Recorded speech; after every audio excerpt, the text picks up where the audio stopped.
राधे राधे माता बहन। आइए भाई दूज की कहानी को सुनते हैं। एक बार की बात है, एक बूढ़ी औरत जिसके 7 पुत्र एक पुत्री थी। बेटी की शादी पहले की जा चुकी थी। उस बूढ़ी औरत के 7 बेटों पर सर्प की कुदृष्टि थी। जैसे ही उसके किसी भी बेटे की शादी का 7वां फेरा होता तो सर्प उसे डस लेता और वो मृत्यु को प्राप्त हो जाते थे। वो बूढ़ी औरत दुखी हो गई थी।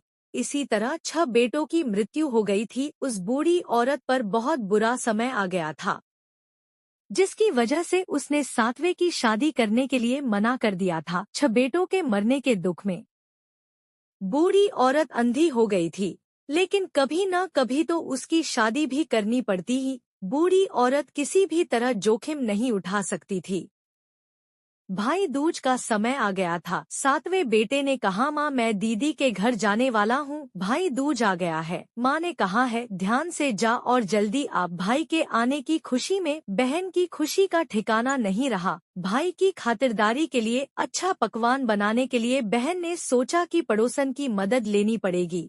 खुशी में बहन ने पड़ोसन से मदद मांगी और पूछा, दीदी मेरा भाई आ रहा है, मैं क्या करूँ? उसे क्या बना के खिलाऊं? पड़ोसन उससे चिढ़ती थी। उसने कहा कि दूध से रसोई ले और घी से चावल पका। अब भाई की खुशी में पागल बहन ने सोचा कि हाँ ऐसा ही करूंगी। भाई को आते रास्ते में सांप मिला। सांप उसे काटने को आगे बढ़ा तो उसने बोला कि भाई आपका मैंने क्या बिगाड़ा है, मुझे क्यों काटना चाहते हो? सांप ने कहा कि मैं तुम्हारा काल हूँ और तुम्हें यमराज के पास पहुँचाने के लिए आया हूँ। भाई ने रोते हुए कहा कि भैया आप मुझे मत काटो, मेरी बहन मेरा इंतजार कर रही है, मैं ही उसका आखिरी भाई हूँ। उसका और कोई भी भाई नहीं बचा है। अगर मैं उसके पास नहीं गया और उसे पता चला कि मैं भी मर गया हूँ तो वो भी मर जाएगी। 7वें भाई के रोने से सांप ने कहा कि तुझे क्या लगता कि तू मुझे बेवकूफ बना के चला जाएगा? लड़के ने कहा कि तुम्हें मुझ पर भरोसा नहीं है तो तुम मेरे झोले में बैठ जाओ। जब मेरी बहन भैया दूज मना ले उसके बाद तुम मुझे मार देना। भाई बहन के घर पहुंचा। भाई को देखकर बहन की आंखों से आंसू निकल आए। भाई ने बहन से बोला, दीदी भूख लग रही है, खाना दो जल्दी। बहन ने पड़ोसन के कहने पर रसोई को दूध से धोया था और घी में चावल पकाने की कोशिश की थी।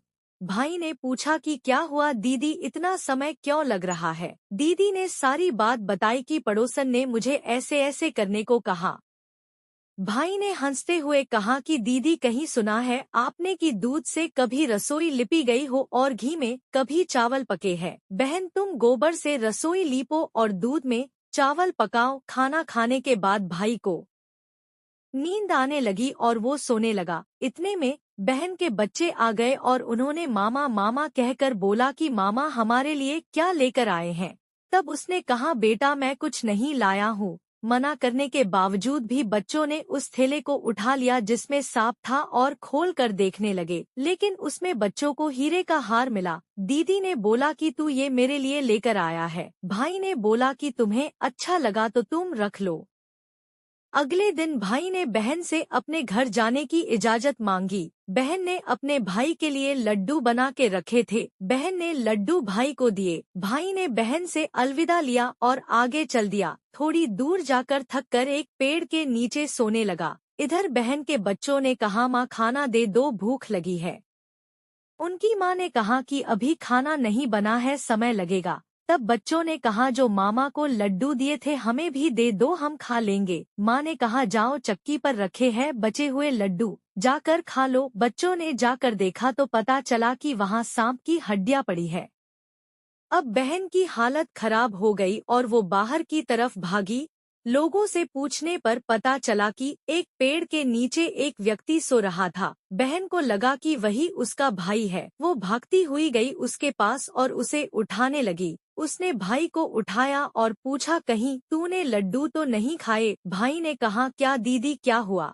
ये रहे तुम्हारे लड्डू, नहीं खाए मैंने। बहन को लगा कि कुछ अच्छा नहीं हो रहा है। उसने बोला कि मैं भी अब तेरे साथ घर चलूंगी, तुझे अकेले नहीं छोड़ूंगी।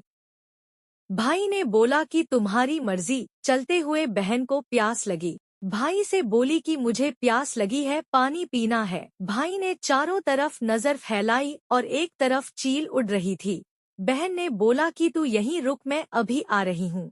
बहन पानी पीकर आ रही थी कि उसने देखा कि एक जगह जमीन में 6 शिलाएं गड़ी हैं और एक बिना गड़ी हुई रखी है। बहन ने वहां से गुजर रही एक बुढ़िया से पूछा कि ये सब क्या है। उस बुढ़िया ने बताया कि किसी औरत के 7 बेटे हैं जिनमें 6 की शादी के समय सांप काटने से मृत्यु हो गई थी। अब जब 7वें की शादी होगी तब ये आखिरी शीला भी बाकियों की तरह जमीन में गड़ जाएगी। बहन ने जब ये सुना तो उसके होश उड़ गए। वो समझ गई थी कि ये सब उसके भाइयों के लिए किया गया है। बहन ने उस बूढ़ी औरत से पूछा कि मैं क्या करूं, कुछ बताओ। बूढ़ी औरत ने उसे सब बता दिया कि वो अपने भाई की जान कैसे बचा सकती है। भाई की जान बचाने के लिए बहन कुछ भी करने को तैयार हो गई। बूढ़ी औरत के कहने पर बहन ने अपने बालों को खोल लिया और अपने भाई के पास गई और जोर जोर से बोलने लगी, तू तो जलेगा, कटेगा, मरेगा। भाई ने बहन की ये हालत देखकर सोचा कि दीदी को ये क्या हो गया है। दीदी तो पानी पीने गई थी, लगता है कि कोई चुड़ैल दीदी पर आ गई है। किसी तरह भाई अपनी दीदी को लेकर अपनी माँ के पास आया और माँ को सब बताया। कुछ समय बाद भाई की सगाई का समय आ गया था। बूढ़ी माँ ने 7वें बेटे की शादी की मंजूरी दे दी थी। भाई को जब सेहरा पहनने की बारी आई तो बहन ने कहा कि ये नहीं, सेहरा मैं पहनूंगी, ये तो जलेगा, मरेगा, कटेगा। सेहरे में सांप था। बहन ने उस सांप को निकाल दिया। इसी तरह सांप ने बहुत कोशिश की और बहन ने अपने भाई की रक्षा की। हार कर सांपों का राजा खुद आया गले की वरमाला में छुप कर, लेकिन बहन ने उस सांप को एक लोटे में एक थाली से ढककर बंद कर दिया। अब ये देखती हुई सांप की पत्नी वहां आ गई और बोलने लगी कि मेरे पति का दम घुट रहा है, उसे छोड़ दो। लेकिन बहन ने कहा कि तेरे पति को छोड़ देंगे, पहले तू मेरे भाई से अपनी कुदृष्टि हटा और अपने रास्ते जा। नागिन ने ऐसा ही किया। बहन के इशारे पर नई दुल्हन ने कहा कि मैं तेरे पति को छोड़ दूंगी, पहले मुझे मेरे एक जेठ को छोड़, कोई तो होना चाहिए घर में जिससे मैं लड़ा करूं। ऐसे ही बहाने बनाकर नई दुल्हन ने सभी 6 जेठों को छुड़ा लिया। उधर रो रो कर बूढ़ी माँ का हाल बुरा था। बुढ़िया को लग रहा था कि अब उसका 7वां बेटा भी नहीं रहेगा। किसी ने बताया कि आपके सभी बेटे और बहुएं आ रही है। अब माँ की आंखों से आंसू आने लगे और खुशी में भगवान से कहा कि अगर ये सच है तो मेरी आंखें ठीक हो जाएं और मेरे सीने से दूध की धार बहने लगे। बूढ़ी औरत के साथ ऐसा ही हुआ जैसा उसने भगवान से बोला था। अपने बच्चों को देखकर वो बहुत खुश हुई। बूढ़ी औरत को अपनी बेटी की शक्ति और बेटी का अपने भाइयों से प्यार देखकर उसके आंसू आ गए। सभी अपनी बहन को ढूंढने लगे, लेकिन देखा कि वो तो भूसे की कोठरी में सो रही थी। उठने के बाद वो अपने घर को चली, फिर उसके साथ लक्ष्मी माँ भी जाने लगी। बूढ़ी माँ ने कहा कि बेटी पीछे मुड़कर देख, क्या सारी लक्ष्मी अपने साथ ही ले जाएगी।